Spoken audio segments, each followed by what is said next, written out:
Hey everybody, this is Carlos from the Nerd Today podcast. This is episode 15, and I like to say I'm back at it like a bad habit, to quote Brother Killer Mike and Brother LP from Run the Jewels 4. Check out the album, it's really good. Not for kids, but still good. How's everyone going? God, you can tell I've been out of it for a while. These terrible jokes. Anyway, how's everyone doing? I'm very excited. You can tell I have like this infectious energy about me right now. If you're watching the video, what's up? Hi, look, I got a haircut. No more bald spots back there somewhere. If you're listening to the audio, I don't know if you can tell, but I'm super excited because I'm recording this on November 9th. Now, if you love video games as much as I do, you know November 9th right now is basically Christmas Eve for all of us. Tomorrow, next gen becomes current gen. And most of my videos on this channel have been video game focused just because as a huge hobby of mine. I mean, there has been the occasional DC comic books review, which I did terribly at. Maybe I could come back to that at another time when, the stuff isn't so crazy.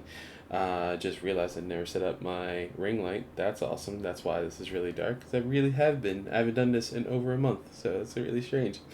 Anyway, again, this is a little joke from my friend Jeff. Should cut that out. Probably not going to because I'm very lazy. I'm very tired right now. Anyway, yeah, it's our Christmas Eve, basically. Our current gen systems, PS4, Xbox One, are going to be old. They're going to be the last generation consoles that we have. And now we are stepping out of these, I don't know, we've had these consoles since 2013, 2014, almost like 7 years. This is a long time to have these current gen consoles. And now we're finally about to step into the next generation, or should I say stumble in a lot of cases. Because certain companies, Microsoft, don't have a killer app for tomorrow. Other console manufacturers have been, and things like that have been affected by the current pandemic going around the world. Thanks, COVID, for that as well. And everything else that you've given us in 2020. So why not?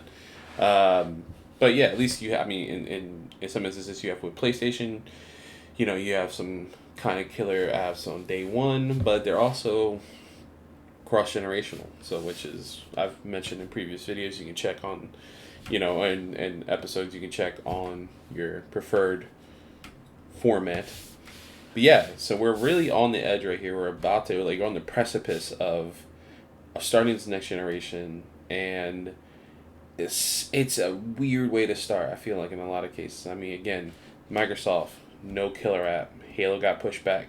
Honestly, with everything that's been going on with creative leads leaving left and right kind of deal, I really don't see this game coming out until at least fall 2021. And if not, I honestly see it getting pushed back a little bit. I bet you it comes out February 2022. That's literally, I'm gonna stake my claim. Recording time is 4 minutes. It's 10 p.m. on the eve of next generation coming, current generation. I'm staking my claim. It's November 9th. I'm staking my claim. I'm telling you right now, February 2022, Halo Infinite is coming out. If I'm wrong, and it's earlier, better. If I'm wrong and it's later, I can't wait to read Jason Schreier's in-depth article about what happened with development. I already can't wait to read that whenever that comes out. If he posts it on Bloomberg or he writes a book about it, or anybody in the industry that comes out and hey man, yeah, this is really bad. This is crazy. So I really can't wait for that. But besides that, we're about to. It's this nervous energy. For full disclosure, I'm not getting any next generation consoles. I'm not sure. I wasn't able to pre-order for myself. I pre-ordered for somebody else through my Microsoft account. I was able to get through the Windows Store and pre-order it for somebody. So they should be getting it tomorrow. I did get the tracking information for that. So Christmas is going to be awesome for that kid. But no, I physically am not getting one. I'm not getting a Series X. Originally, I wanted the Series S. I have changed my mind. We'll get to that in a minute because there are some news stories that come out in this past month that are kind of telling of why I'm not going that route. But yeah, PS5 comes out this upcoming Thursday. Yeah, the 12th. Yeah, that would be this Thursday. coming out this Thursday, and as well, we have a disc and a disc version coming out, and I'm also not picking those up.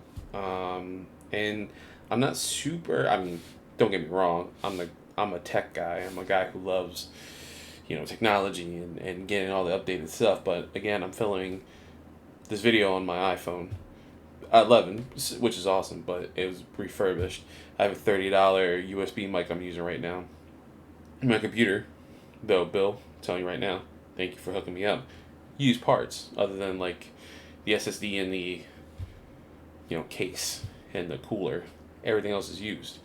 But hey, it helps. People help me out. I'm very fortunate. I had this $30 1080p knockoff webcam I have. I don't really want to use it because this doesn't look great. This doesn't look great right now because I don't have the ring light on. I'm not. See, look at these shadows. For video watchers, sorry about that. I'm not as pretty as I normally am on these videos, and it hurts. But yeah, it's we're in an interesting place where you don't necessarily need to jump in. It's more of and not even just games enthusiasts. It's more of a, hey, I really want this. Like I see the iPhone 12 just came out. I really want that, but I just like new tech. I mean, don't get me wrong. Someone drops off a Series X to me, yeah, I'm down. Let's go. Next generation's here. I'm gonna play Yakuza. I'm gonna play. I'll drop Kingdom Hearts 3 on PS4 and play it on there. At least I get 4K, and all that stuff, and crazy load times, or crazy short load times. I don't know how to describe that, but there's barely any load times, and that would be amazing at that point, right? I'm not gonna say no to a new console, and I do eventually want to, and I assume will pick them up. Depending on how my financial situation plays out for the next remainder calendar year and into next year, because Papa wants a new house, or want to own a house, I guess, should be the funnier joke. But yeah, I mean, there's not necessarily anything you need to jump in right away, day one. I mean, if you have Game Pass, that's amazing. Today, as a little surprise, unless they didn't plan it, EA Play kicked in today for Game Pass users. So if you have Microsoft Game Pass, guys, you have EA Play games now on there. Play Dead Space 1, 2, and 3 back to back to back. I know it's not spooky season anymore. I missed all of October. But listen, play those games. They're amazing. They're absolutely amazing. I mean, I've never shrieked so much in my life. Like currently, for just where I'm at video game wise, I'm currently playing Resident Evil 2 Remake, which I bought last December on the crazy PSN sale. And that's just cursing. This is occasional but like it's more cursing at the TV. Go back a couple, like 2 generations ago. Wow, it's really crazy to say. It is 2 generations ago with the 360 and PS3 era. I'm playing Dead Space and I'm shrieking like I'm in Psycho and Norman Bates just opened the shower curtain and I'm just naked. Janet Leigh, just covering myself getting stabbed. That reference took way too long. I don't know why I did that. I went original Psycho 2, so anybody who watched the Vince Vaughn one. Sorry? I don't think a lot of people like that one. I never watched it. That's besides the point. Anyway, going back to everything. Yeah, so we're on this precipice, and I have this excited energy, and it's such a weird thing. I was explaining it to my wife, and she's like, oh, aren't you like kind of bummed? I'm like, nah, I'm happy where we're at right now. We're working our way toward again a domicile that we can own. Owning a home, that's very awesome, and honestly, it's easier to be like, hey, I could spend $50 and get Miles Morales, which I will be doing and hopefully reviewing for the channel very soon.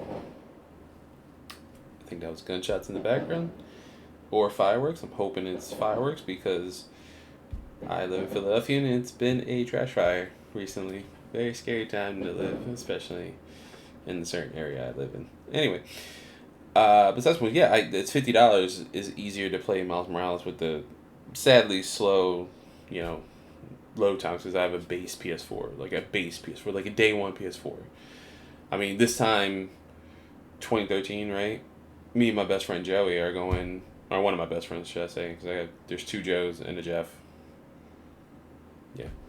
And I guess, other people too. Yeah, I have a lot of friends anyway. But yeah, Joey, me and him, had like a mandate. We got our PS4s. There's a photo of us. I should insert it here. I'm gonna say I inserted it here. If you're watching, there was a photo. If I didn't put it in here, I got really lazy and I'm really tired, so I'm sorry. But yeah, there's a photo of us holding our PS4s. My wife took it. We got food at an amazing restaurant in the suburbs of Pennsylvania that I love called Mike's Bar and Grill in Warminster. Shout out. Hopefully y'all still open. I don't live in the area. But yeah, I remember coming home, trying to get online, not getting online, waiting until the next day, kind of getting online, firmware updates, and then playing Assassin's Creed, Black Flag, which I loved. But, this year, I'm not jumping in the next generation right away. I can still play Miles Morales, which is good, even though it's on that base PS4 I bought day one. Probably going to sound like a jet engine. My PS4 is probably going to try to eject disc, even though there's no disc in there. Because that's what happens when it gets hot. It's just like, oh, I have something in here, spit it out. It's like, I don't buy disc games anymore for that reason. Which have limited my time playing video games. It's like, oh, I'm just gonna get the digital version, so I'll save up for that instead of going to see GameStop or anything like that. Which is whatever. Developers get my money crazy enough, and GameStop doesn't, so it's nice. Anyway, a whole diatribe. But I still have this crazy nervous energy that is infectious, and I was telling people, I'm telling people at work, I'm like really excited, and they're like, why are you excited? I was like, you're not getting it. I was like, exactly, I'm not getting it, but it's just. It's a closing of a book, and opening another. Knowing that one day down the line, hopefully in a year, 2, I'll have a PS5 and I'll have a Series X or whatever iterative version of these consoles will have. But it's just that knowing that we're here. Games are going to be hopefully different, Right now we're seeing just crazy load times and kind of true 4K textures, and not even for all of them. I will say, fortunately, a lot of them are still doing the performance over that, or 120 hertz is a big thing that they're touting. But again, you have to have a TV or monitor that has that output, which is HDMI 2.1. At least the cords come in the consoles, even though there was a controversy with that with PlayStation because they didn't brand it. Besides the point, though, like we're on this precipice, and I'm not even getting it, and I'm so hyped for it. Like tomorrow morning, it's gonna feel like Christmas morning, but I don't get any gifts. Other people get gifts, and I get to see how happy they are, and we just know like we're in this current generation now. Like this is the current generation: Series X, Series S, PS5, done. And then I'm sure there'll be some Switch version down the line, and this is awesome. This is very exciting for us, and it's a time that we should be happy and joyful.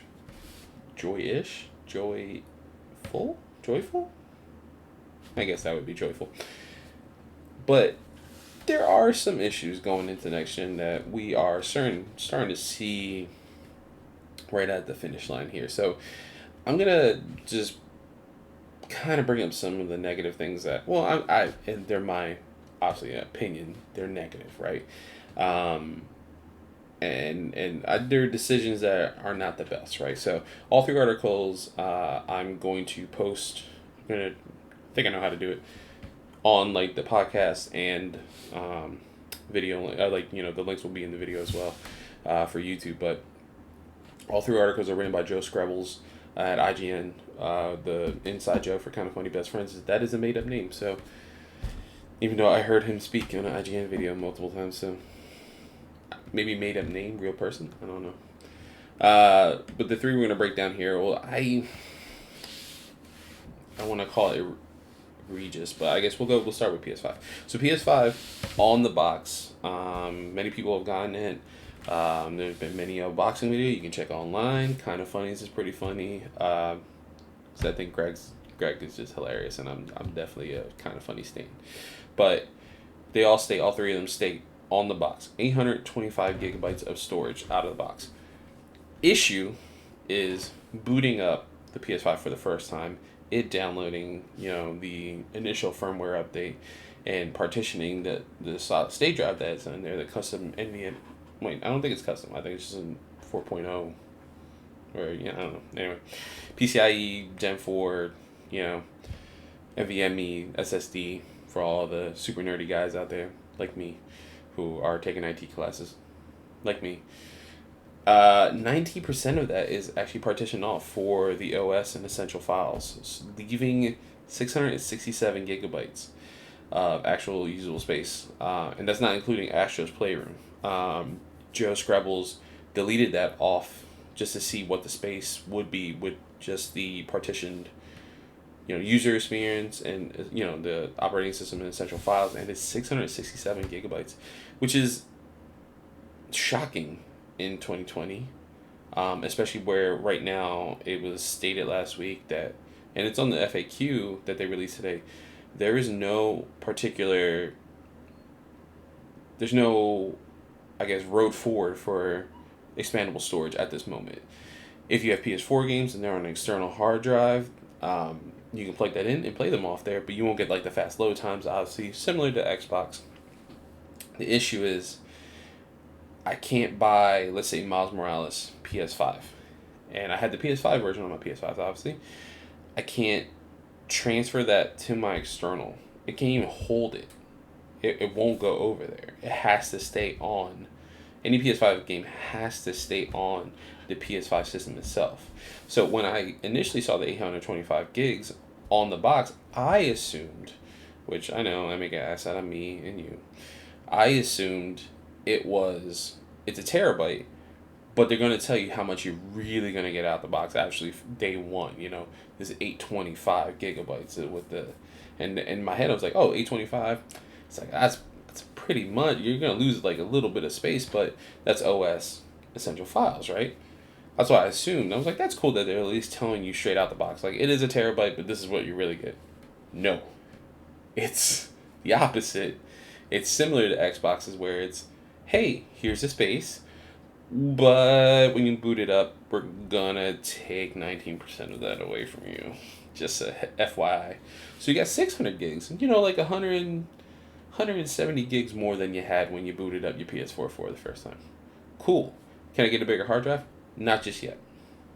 Not just yet. But I have like a lot of money. I could spend it. Not just yet.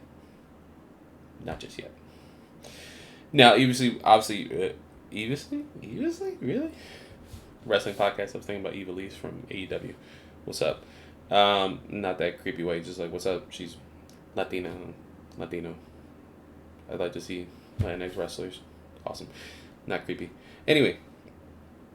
Yeah, that's what I assumed it would be, and through the breakdown video from Sony Japan, they showed that there was a slot when you open up when you partition off the side panels. There's or if you're standing on the side panels, there's a spot where you plug in a PCIe Gen 4 NVMe, but they haven't stated what other speeds and read-write speeds and things like that it needs to hit to be compatible with the PS5. So it's not proprietary like Xbox's option, but we also don't know what it is yet. And I'm sure there's plenty of people who just have the money, who are in a very privileged status, who have like, hey, I have the $500. I already bought the system. I got another $300 I can play with. And I already bought the games I wanted. So I'll spend the $200, $300 on a SSD that's super fast and super crazy just for that. Let's go. But no, there's nothing. An FAQ page on there states that there might be USB options in the future, but they haven't even stated, they said it has to be a firmware update. So besides that, I mean, look how crazy this is alone, just to give you some context. Call of Duty Black Ops Cold War is 135 gigabytes alone next week when it comes out. 135 gigabytes alone. That's 135 gigabytes out of that 667. That's insane. Like, you're losing so much space right there off the bat just because of Call of Duty. And people made that joke before, and there have been rumors like, hey, it's next generation. They're working on storage and space and things like that. But look at Call of Duty's 135. That's crazy. Like, Fortnite just recently went down size with their recent update. Pardon me. And that's fine, but we're also entering the next generation. There's 4K textures. A lot of these games do 120 frames per second if your TV can do it. So I'm assuming that when you download that, it's already in that package, that 120 hertz. Like, they're not gonna assume that, like, oh, hey, you're plugged into the TV, as in like the Series X. Oh, you're plugged into a 4K TV. Cool. Here's a 4K package. And they're like, no, we're assuming you have 4K at this point. 8K is a crazier thing, and I think that's what that is. But like, is Call of Duty ever gonna go like get an update where it's not 135 anymore? It's 100 or 80 gigs. I doubt it, because with like just jumping online with anything and their like free to play thing, that always takes up space on normal SSDs on computers, anything like that. I'm pointing at my computer, which is right there. That's crazy to start with, and then some context. As I mentioned earlier, Xbox Series X is launching tomorrow on the 10th, and it's listed on the box 1 terabyte. What's actually usable of that is, 802 gigabytes of space. Same thing, system OS, essential files, and I think it gives you space to. There's a partition of that is for the Velocity architecture that they're touting. Quick resume, the auto HDR, and 4K and Dolby sound for a lot of these Xbox, original Xbox 360 and Xbox One games. That's crazy. I mean, that's great too, but I think the issue with Sony's is that they didn't try to push for a terabyte. I don't know whether it be cost wise or anything, but even at that point, if I were Sony, and obviously I'm not Sony, I rent a house. I don't own a house, so I don't know. I don't know what business decisions are correct in this case, but in my head, at least from a consumer standpoint, why not push for a terabyte or a little above? So with the partitioning of the OS and essential files, doesn't kill you that much. If you can, and do the same thing on the box. Be like, it's a 1.5 terabytes, but you also only get a terabyte of that you can use. That would be better. Take the hit for the price, obviously, but consumer wise, it'll eventually net out like it always does with every generation. You'll eventually start making money on those consoles. At this moment, you won't, but eventually you will, as I mentioned. Now, the craziest part, and this is why I've actually changed my mind recently. I initially wanted the Series S out of the Xbox, family of systems that coming out. Knew I was going to take a hit because it was 12 gigabytes out the box. Again, that I don't know why I thought like there wasn't going to be this much space being taken, but as I mentioned, 512 gigabytes on the box listed. After booting up the system for the first time, OS, all this stuff, no games at all. 364 is available to use. 364 is able to use in 2020. That's no space. That's like 2 games. And I get the idea maybe is I don't know, for the person who wants an Xbox, just wants to play Madden, let's say, or maybe Call of Duty. That's it. That's like 1 game, 2 games on there, and that's it. And maybe those are the games that person uses or only plays. But for someone in my situation who loves gaming and my total count right now, if I look at my GG app account, which is awesome, you guys should check me out. I'll look at that as well. I've beaten, I believe, 8 video games this year. I mean, varying degrees of space and time. So I've had like Last of Us Part 2, which I did a review. You can watch or listen on the podcast. I'm playing Resident Evil 2 right now, remake. I just beat Final Fantasy 7 remake, which I gotta make a video about that because that was mind blowing. That might be my game of the year. Maybe I'll do a discussion with somebody. But yeah, I've beaten a couple games, and that's with full-time job, going back to school at my own pace, doing kind of like outside studies to get certifications for IT professional jobs. My full-time job, at the place, my business that I work at, being a full-time father of 2 as well, and then kind of dealing with like stress and anxiety, I'm still able to beat 8 games. Not full platinums or anything. Chill out, Tom Neville. I got you. I know you got more platinums than me. I know I'm like OG kind of funny guy, and I guess platinums is our thing. Not for me, man. I ain't got time, bro. I ain't got time. But I thought the Series S would be a better option for me to like entry level, 2K visuals and things like that. I thought that would be the better idea, and I don't think it is anymore. Unfortunately, I think that is for somebody else who can, or for like a side room if you have the privilege to have multiple Xboxes.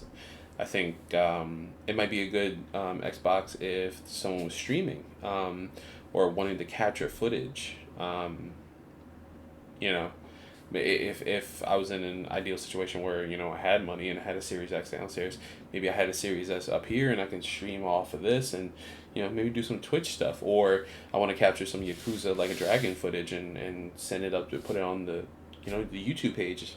That'd be awesome, but I don't think unfortunately that's gonna be a thing for people who love video games the way I do. I think it's a great entry level system. I think it's a great opening the door, especially with Game Pass, which I'm sure there'll be free stuff. We'll see tomorrow when people get their packages. I haven't seen anyone talk about it online, but I'm assuming you get some kind of like, hey, here's Game Pass for like 2 months, 3 months, or a month.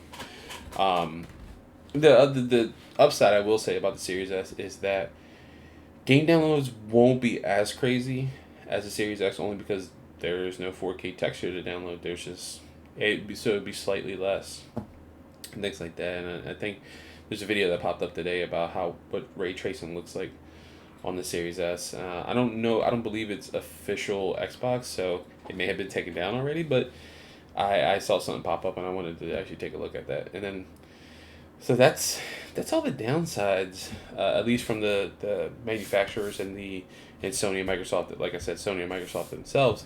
The other downside, unfortunately, is a lot of people aren't getting their consoles this week, and that's how we're gonna end this episode today with some sad news.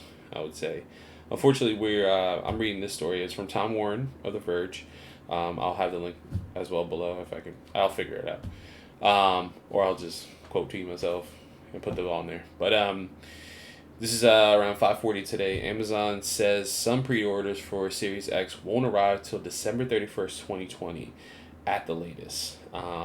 They mentioned that once they get stock, they'll send them out. I don't know what the basis is, like who gets what, if it's region based or anything like that. But from now to then, they said no later than December 31st, but I don't think it's a good indicator if you pre-ordered your console in September, where, especially when Microsoft was pretty adamant about like how they were doing stuff. They had a set day, had a set time you could do stuff. I mean, of course, people game the system, and you had people on Twitter like sending links, refreshing, things like that. And I feel like Amazon had another allotment, but for whatever reason, they should have said something earlier. On the same token, on the flip side, Amazon made clients aware early for PS5, because there was the whole debacle. They showed off the final showcase for the PS5, stating price, what game, like more deep dives into Demon Souls and showing off Final Fantasy 16. You can watch my breakdown on the YouTube or listen to it on the podcast itself. But afterwards, it was a poop show of a showing. Like, we had Jeff Keighley talking to, like, I believe Jim Ryan, the worldwide CEO of Sony, video games. He's talking to Jim Ryan, and he's talking about, like, when can people be like, oh, we'll tell people ahead of time. It should be tomorrow. It's going to be a certain time. As that's going on, Twitter's popping off left and right. People are walking into GameStops, getting their pre-orders right there and then. People are going on Walmart.com, getting their pre-orders there and then. And Amazon and things like that, they were just there. Walmart tweeted a joke about it. They, like, I think quote tweeted Jeff Keighley's, like, video, saying and it was just a LOL, JK. I'm like, man, that's crazy. Like, and at least Amazon made clients aware as early as like the 18th of September. But I mean, for Amazon to break this news less than 24 hours before someone's supposed to get their console, whether it be a gift for a kid, whether it and to get that news at 31st, like the situation I was in, that's a Christmas present. if the Windows, if like the Microsoft store told me, hey, that's not coming till New Year's Eve, like I had to tell that person to so they can break it to their kid somehow on Christmas Day. And what if it gets pushed back more? Like that kid's gonna be devastated, no matter what age, man. And what if you're like an adult and you wanted to take the day off and like tomorrow and just like enjoy and just like, hey, let me go have an awesome breakfast. My Xbox should be here by noon, let's say. Set it up, download all the patches, get some gaming in. I'll stop where I'm at in like Final Fantasy 7 Royal or Final Fantasy 15 Royal Edition, let's say. I'll pick that up with better graphics and all when I download my Series X and get it out situated. No, man, your day's ruined. Like it's done, and it's because Amazon was short sighted. It's terrible when so many people have had issues. I mean, there's people with GameSpot not getting their consoles now, and it's not like I don't know, like they're just not getting it because Amazon was short sighted in how they allowed these systems, and there was no check or balance. It seems like, and it's not even like everyone hears about this. Like Adria Renee from What's Good Games, she had similar issues. I don't believe she'll get Amazon for other stuff, but not for video game stuff. It's always been weird, and they have like this. Am I buying it from a trusted source and things like that as well? I mean, I feel like with eBay, at least you know where you're getting it from a lot of times. You can kind of tell, but with Amazon, you never know, man. And it's kind of sad. I mean, they're such a big corporation. They don't pay taxes, so why are we beholden to where when they're gonna send it to us? If you click pre-order and be like, hey, listen, you're not in this line right here for people who got day one. You're in this line. So hopefully, before the end of the year, you'll get one. If not, we'll let you know. Would it be so hard? Would it be so hard? But after that little rant, guys, that's it for me. I'm gonna sign off. Say I'll see you guys later, and don't forget, it's one more sleep. Or if you're watching this early in the morning, hey, it's next gen day, current gen day, as we should say from now on. But I don't know, man. I'm just happy we're all here. I'm happy I'm here with y'all. Let's start this next generation off right, guys. Positive. I love you guys. I'll see you in the next one. Peace.